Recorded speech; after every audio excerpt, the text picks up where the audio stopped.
Muhammad, he got it from the Christians, the Antichrist. The story of the seven sleepers, Muhammad, he got it from the Christians. This is a fiction story. The seven sleepers, you can search it in the internet. The seven sleepers is very famous story written by a Christian bishop from Syria. It's just to encourage the Christians who they are under discrimination that don't worry, we will be victorious. It's a fiction story. Muhammad, he copied the story, he put it in the Quran, and he claimed that Allah is the one is speaking about those youth Christians. So Muhammad, because he's a false prophet, he copied whatever coming his way. It doesn't matter what is in the way. Muhammad, he chose it. The story of Sulaiman, the story of Luqman, the story of Moses going in the fountain of youth, the story of Al-Khidr who drank from the fountain of youth and he will never die. This is why he always green. Actually, Al-Khidr mean Mr. Green. Why he is Mr. Green? Because he drank from the fountain of youth. Where Muhammad did get those stories? All of them, they are copy. If you go and read the story of the seven sleepers, you will see how much similar, except that Muhammad and the Muslims, they thought the word kali'ahum is kalbahum. So the Quran says, and they have a dog with them. The fact it says kali'ahum, not kalbahum. Even in many Islamic interpretation, they say it is not kalbahum, but there is an error in the scribe, which means when they wrote the Quran, instead of writing kali'ahum as it is in the Christian story, they said kalbahum, because all of us, we knew that in Islam the dog is dirty. So what Allah saying, that a dog with those Christians? It was an angel who is called kali'ahum, which means their provider. If you go, just to give you more examples of Muhammad copying from the Jews and copying from fairy tales around him, not necessarily just the Jews, everybody. Let us see.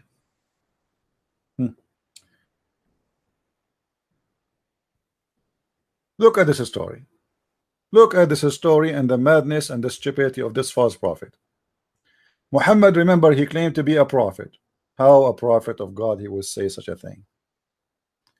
This is a strong hadith. This is not a shish kebab week. This is Sahih al-Bukhari, hadith number 3400, and I can find you the same stories in many books. You will see here speaking about a guy, his name is Al-Khidr, who drank from the fountain of youth, and this man who Allah sent Moses to him to learn from him wisdom. And you will see right away how the name of Moses appear in the story.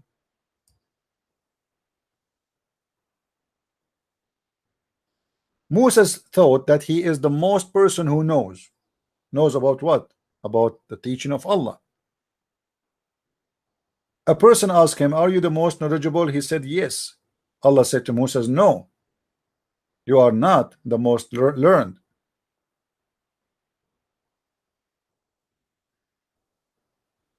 You are not. Moses, he said, who is more knowledgeable than me? He said, our slave, the Khidr, he is more learned than you. Moses, he said, how I can meet him? And then the story continue, and you will see a very funny, stupid story about Moses. Allah told him to take a fish with him, as the Quran story says. And when you lose the fish, because the fish will come back to life. Why the fish will come back to life? Because the fish will drink from the fountain of youth and come back to life. Because this is the fountain. Whoever drank from it, he come back to life. You see the story? And then Moses, the fish escape and run in the water, and the fish, when it goes in the water, it make the water like a rock, so they can trace and walk in the top of the water. Imagine Moses is walking in the top of the water, and then when they arrive in the middle of the ocean, they found a guy, his name is Al-Khidr. He is in the middle of the ocean, just staying there. You see, it says they follow the traces of the fish in the ocean. Have you ever heard of somebody following a trace of a fish in the ocean? How in the world we can follow a trace of a fish in the ocean? Why? Because the ocean turned like a rock, solid rock, wherever the fish go. So they just walk. They did not even take a boat. They were walking in the ocean. All those stories Muhammad is copying from people around him, mixed with the legend of the Jews. The story of Al-Khadr is a story the Jews they learned when they were captured in Iraq by the Assyrian.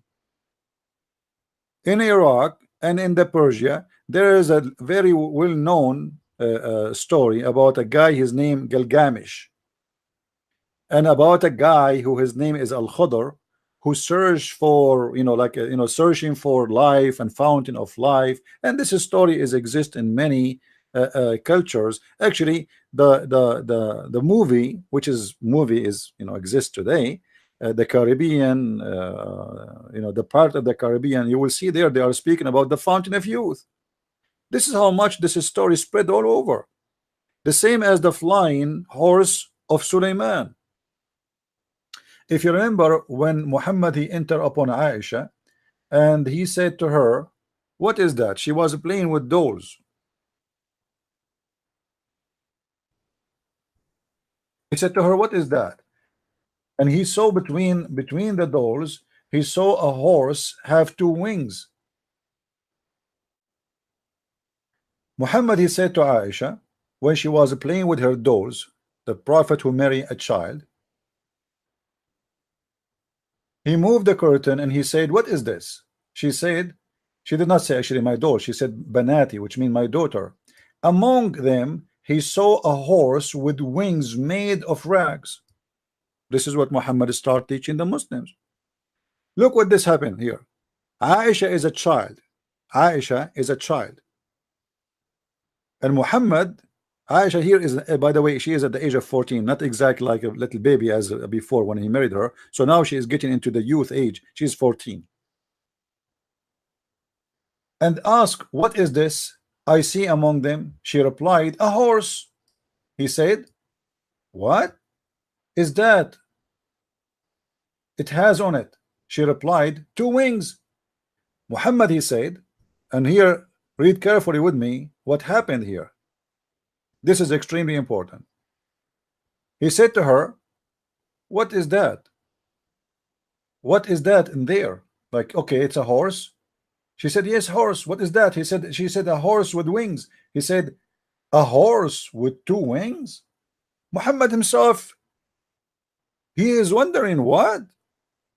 She replied, haven't you heard that Solomon had a horses with wings? And Muhammad, in the moment, he laughed until his teeth came out. He found it funny and stupid, but later Muhammad he adopted the story. And he told the story. And this is where he learned the story from a child. The child Aisha, she learned from the Jews that Suleiman, he have, obviously she play with the Jewish children. That Suleiman, he have a flying horse, have wings. He copied the story. He told the story. He spread the story. That's what Islam is about.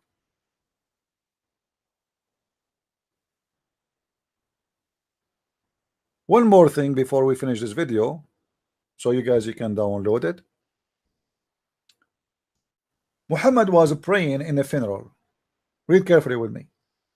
The Messenger of Allah used to pray, stand up in a funeral until the corpse is buried. A learned Jews, what happened here? A learned Jews, which mean a rabbi, once passed by him and said, this is how we do it. The Prophet sat down and said, act differently from them. And this is a very clear proof that Muhammad is a false prophet. If the prayer of Islam is coming from Allah, why in the world Muhammad he will change it in a second?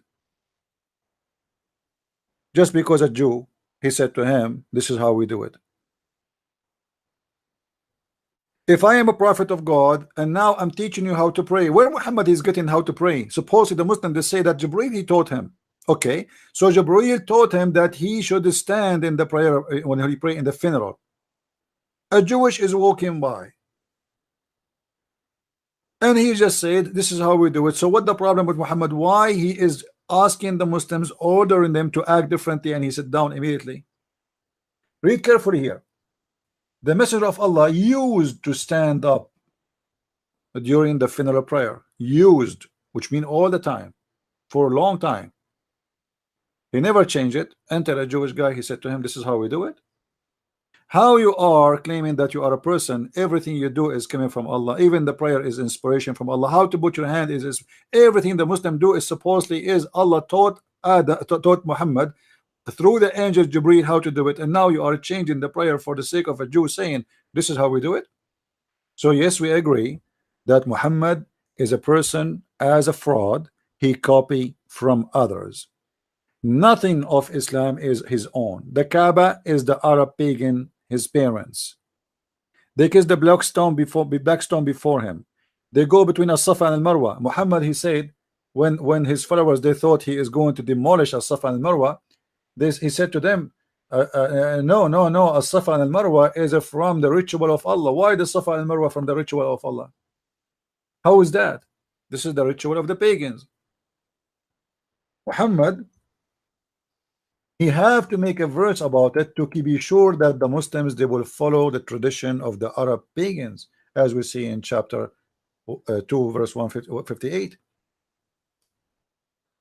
If you read the interpretation, you will see that they say to him, why we hate to do a Safa and Marwa. They don't want to do it. But Muhammad forced them to do it, because the whole point, he want to say to the Arab, I am not against you as a pagan. Here we go. You like the Kaaba, I like the Kaaba. You kiss the black stone, I kiss the black stone. You go to As-Safa and Marwa, I go to the Safa and Marwa. And not only that, you know what? I am going to make it as a part of the ritual of Allah.